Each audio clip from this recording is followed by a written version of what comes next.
Seth Rollins के पास पूरे 10 साल बाद फिर एक बार मनी इन द बैंक का कॉन्ट्रैक्ट हाथ में आ चुका है उनके। एंड क्या, जैसे हमने रेसलमेनिया 31 में देखी थी हाइस्ट ऑफ द सेंचुरी, क्या सेथ रॉलिंस फिर एक बार हाइस्ट ऑफ द सेंचुरी 2.0 बनाने वाले हैं अपने इस वाले ब्रीफ केस के साथ में? तो वेल, अभी देखें तो सेथ रॉलिंस के पास जो मनी इन द बैंक का कॉन्ट्रैक्ट है, इसे अभी ज़्यादा टाइम भी नहीं हुआ है। एंड अभी तक सेथ रॉलिंस ने ऐसा दिखाया भी नहीं कि वो तो अभी कैश इन करने वाले हैं, या फिर मेनली ना ही उन्होंने ऐसे दिखाया है कि वो जॉन सीना को कन्फ्रंट कर रहे हैं या फिर उनके पीछे पड़े हैं, या फिर गुंथर के पीछे है कि उनके टाइटल पर वो कैश इन करेंगे। मतलब अभी के लिए तो फ़िलहाल उन्होंने भी ऐसा दिखाया है कि डिसाइडेड नहीं है, वो किसी के ऊपर भी कैश इन कर सकते हैं। ऐसा नहीं कि बस एक ही टाइटल के पीछे वो पड़े हैं। तो ये चीज़ अच्छी है क्योंकि कभी भी अनएक्सपेक्टेडली किसी भी चैम्पियन के ऊपर सेथ रॉलिंस कैश इन कर सकते हैं। एंड यही चीज़ सबसे इंटरेस्टिंग भी हो सकती है। एंड वेल, जो ये सेथ रॉलिंस की फैक्शन है, अभी देखे तो जैसे भी चल रही है उनकी पॉल हेमन के साथ ये फैक्शन, इसके अंदर इतना ज़्यादा भी मज़ा नहीं आ रहा है जितना लोगों ने सोचा था कि Paul Heyman and Seth Rollins एक साथ आ जाएंगे तो क्या ही तबाही मचेगी। बट वो इतनी भी अभी फ़िलहाल देखे तो ओवरऑल ठीक ठीक है। बट मुझे ऐसा लगता है कि इस फैक्शन में सेथ रॉलिंस के पास अगर चैम्पियनशिप आती है तो ये बात बहुत अच्छे तरीके से बन जाएगी।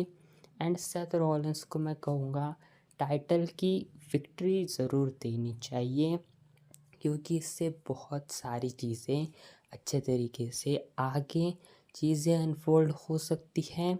एंड सेथ रॉलिंस को ये कैश इन करना चाहिए टाइटल, या फिर ये जो उनका ब्रीफ केस है ये इनको कैश इन में भी मुझे लगता है करना चाहिए अभी फ़िलहाल के लिए वर्ल्ड हेवीवेट चैम्पियनशिप के ऊपर। बट यहाँ पर अगर Seth Rollins world heavyweight championship पर कैश इन करेंगे तो मुझे ऐसा लगता है कि पर्सनली ये अभी के लिए देखिए तो एक अच्छे तरीके से सेफ में खेलना हो जाएगा, क्योंकि ये टाइटल है गुंथर के पास। गुंथर को मुश्किल से ये 1-1.5 हफ्ता हो चुका है टाइटल जीते। तो यहाँ पर से अब जब अपने गुंथर होंगे अपने अपोनेंट अपने गोल्डबर्ग के सामने, तो मुझे लगता है गोल्डबर्ग को ही जिताएंगे या फिर जितवाना चाहिए। एंड बाद में जाकर ये जो आखिरी मैच कह रहे हैं, क्या पता इसी मैच के बाद या फिर कई और किसी रॉ के एपिसोड में सेथ रॉलिंस कैश इन कर दे, पहले बुरी तरीके से अटैक करे अपने गोल्डबर्ग पर एंड उनके ऊपर कैश इन करे। तो कुछ ये भी एक वे हो सकता है। एंड बाद में जाकर वो सीएम पंक या फिर रोमन रेंस के साथ अपनी फ्यूड को कंटिन्यू करेंगे, तो ये एक सेफ तरीका हो सकता है। बट बेचारे अपने गुंथर एंड गोल्डबर्ग की जो बीच में बली जाएगी। बट खैर, यहाँ पर वही देखें तो सेथ रॉलिंस को वर्ल्ड हेवीवेट चैम्पियनशिप की जगह अनडिस्प्यूटेड टाइटल पर ये कैश इन करना चाहिए, क्योंकि इससे सेथ रॉलिंस वर्ल्ड टाइटल के अलावा अपनी अनडिस्प्यूटेड चैम्पियनशिप भी जीत जाएंगे। बट यहाँ पर से चीज़ ये है कि चैम्पियनशिप है जॉन सीना के पास में। जॉन सीना भी हील है, सेथ रॉलिंस भी हील है, तो वैसे दिक्कत की कोई बात तो नहीं है। बट यहाँ पर से अभी के लिए देखें तो R-Truth पीछे पड़े हैं, सीएम पंक के साथ मैच होने जा रहा है। उधर अगर देखें तो हम ऐसा लगता नहीं कि अभी के लिए तो फ़िलहाल समर स्लैम तक या फिर उसके अराउंड तो जॉन सीना नहीं हारेंगे। बट हराने वाला भी कौन होगा, कोई ऐसा एक बड़ा नाम चाहिए। फिर उसको टाइटल देने के बाद भी इतनी जल्दी उससे भी ये टाइटल नहीं ले सकते, तो सेथ रॉलिंस कभी कैश इन करेंगे। लेकिन मुझे लगता है कि ये फ़िलहाल उनको अनडिस्प्यूटेड टाइटल जीतना ज़रूर चाहिए, बट इसके लिए एक परफेक्ट जगह, टाइम एंड वैसा मुझे लगता नहीं कि अभी ज़्यादा कुछ अच्छे से वो चीज़ें सारी मैनेज हो रही हैं। एंड इसीलिए वर्ल्ड टाइटल एक सेपरेट एक अच्छा सेफेस्ट गेम हो सकता है सेथ रॉलिंस के लिए। एंड मंडे नाइट रॉ को एक अच्छे हालात में ये ला सकते हैं उनकी फैक्शन मिलकर। वैसे अगर देखें तो मुझे लगता है सेथ रॉलिंस का जो कैश इन है ये एक सक्सेसफुल कैश इन होना चाहिए। एंड मुझे गारंटी है कि ये उनका फिर एक बार कैश इन सक्सेसफुल होगा। बट इस बार मुझे लगता नहीं कि हाइस्ट ऑफ द सेंचुरी 2.0 वाला कोई मोमेंट हो सकता है। होता है तो बहुत ही अच्छी बात है, मैं भी सेथ रॉलिंस का बड़ा फ़ैन हूँ। बट मुझे लगता है अभी ना ही ऐसे कोई प्लेस है एंड ना ही ऐसा कोई बड़ा मैच है जहाँ पर unexpectedly Seth Rollins cash in करे।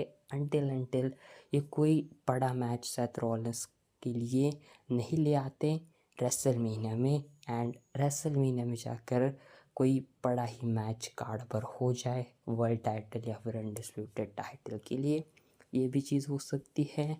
बट जब भी ये मोमेंट होगा या फिर जब भी ये कैश इन होगा, चाहे वो फेल हो या फिर सक्सेसफुल हो, ये मुझे लगता है एक बड़ी स्टेज पर हो सकता है। समर स्लैम एक जगह है पॉसिबली कि वहाँ पर सेथ रॉलिंस कैश इन करे या फिर कैश इन करने का ट्राई करे, क्योंकि वहाँ पर दो ही जो मेन चैम्पियंस है उनके मैचेस तो होंगे ही। तो वहाँ पर मुझे एक हल्का सा चांस लग रहा है कि वहाँ पे भी ये कैश इन का ट्राई एक हो सकता है। बाकी रॉ स्मैकडाउन पर मुझे लगता भी नहीं कि डब्ल्यूडब्ल्यूई ऐसा कुछ करेगी।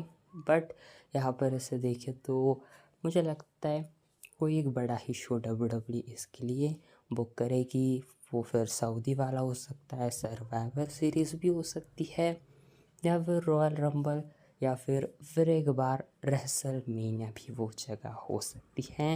एंड इमेजिन करो कि वहाँ पर Roman Reigns and CM Punk का मैच चल रहा है, किस तरीके से सीएम पंक या फिर रोमन रेंस के पास तब तक आ जाए कौन सी ना कौन सी एक टाइटल, एंड दोनों ही रिंग में पड़े हुए हैं एंड सेथ रॉलिंस आते हैं एंड अपने वैसे ही पागलों की तरह वो दौड़ कर भाग कर आते हैं, कैश इन करते हैं एंड सक्सेसफुली कैश इन कर फिर एक बार चैम्पियनशिप जीत कर हाइस्ट ऑफ द सेंचुरी 2.0 बनाते हैं। मतलब ये कितना बड़ा मोमेंट बन जाएगा।